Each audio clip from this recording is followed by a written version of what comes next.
भाभी की सौतन पार्ट 1। माँ, भाई ने इस लड़की से क्यों शादी की? मुझे ये अधीरा बिल्कुल पसंद नहीं है। बेटी अब क्या कर सकते हैं। मैं भी तुम्हारे भाई की शादी इस लड़की से नहीं कराना चाहती थी, लेकिन समर्थ की जिद के आगे मुझे झुकना ही पड़ा। समर्थ ने अपनी पसंद की लड़की अधीरा से शादी की है, लेकिन उसकी माँ मंजू और बहन सौम्या को अधीरा बिल्कुल पसंद नहीं है। समर्थ की माँ ने तो अपने बेटे के प्यार के आगे अपना सर झुका लिया और दोनों की शादी करवा दी, लेकिन सौम्या ने अभी तक हथियार नहीं डाले थे। वो अभी भी अपनी भाभी को घर से निकालने की हर मुमकिन कोशिश कर रही है। बहू, ओ बहू, आज चाय मिलेगी या नहीं?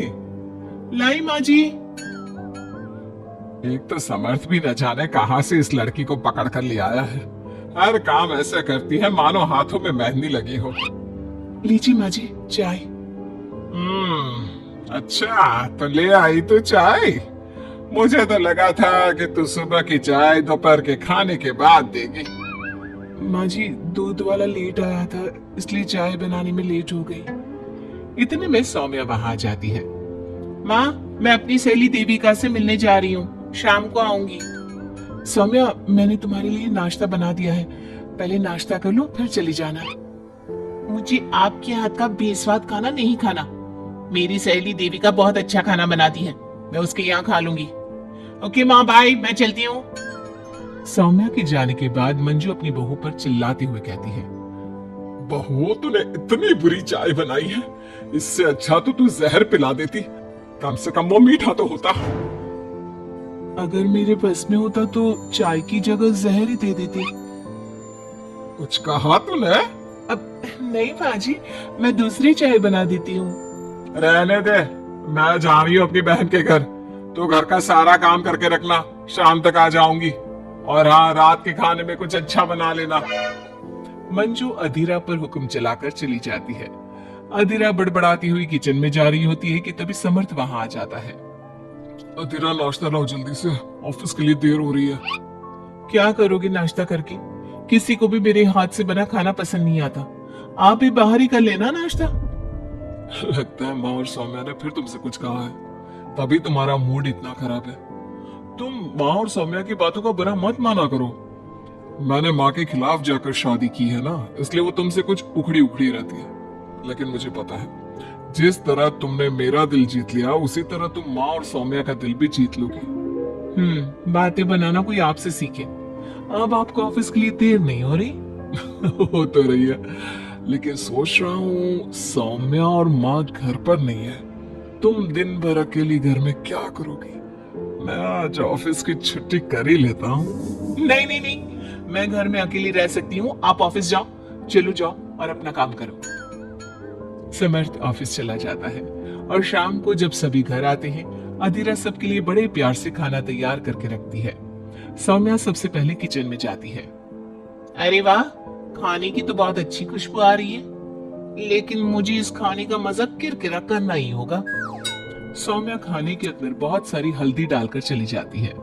उसके बाद अधीरा सबके लिए खाना लगाती है, लेकिन किसी को भी खाना अच्छा नहीं लगता। छी भाभी, कितना बुरा खाना बनाया है।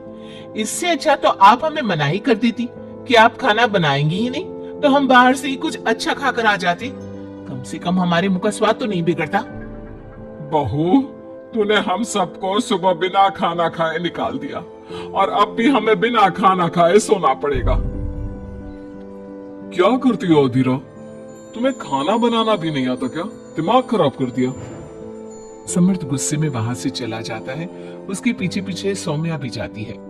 भैया, हमने आपसे कितना मना किया था कि इस लड़के से शादी मत करो मत करो, लेकिन आपने हमारी एक नहीं सुनी। आप मेरी सहेली देविका को तो जानती हो ना, सुंदर होने के साथ साथ हर काम में माहिर है। सौम्या देखो, मैं वैसे ही परेशान हूँ, तुम मुझे और परेशान मत करो, जाओ यहाँ से। सौम्या ने समर्थ के दिल में अधीरा के लिए नफरत डालने की कोशिश की। अगली सुबह अधीरा जल्दी सोकर उठी और सबके लिए नाश्ता बना लिया, लेकिन समर्थ बिना कुछ खाए ही ऑफिस के लिए निकल गया। सौम्या भी ये सब नोटिस कर रही थी। उसने देविका को घर पर बुला लिया। देविका, आज भैया बहुत गुस्से में है। आज तुम ऐसा खाना बनाओ कि भैया उस अधीरा की तारीफ करना भूल जाए। सौम्या, तुम ये सब क्या कर रही हो? तुम्हारा भाई शादीशुदा है, वो कभी मुझसे शादी करने के लिए तैयार नहीं होगा।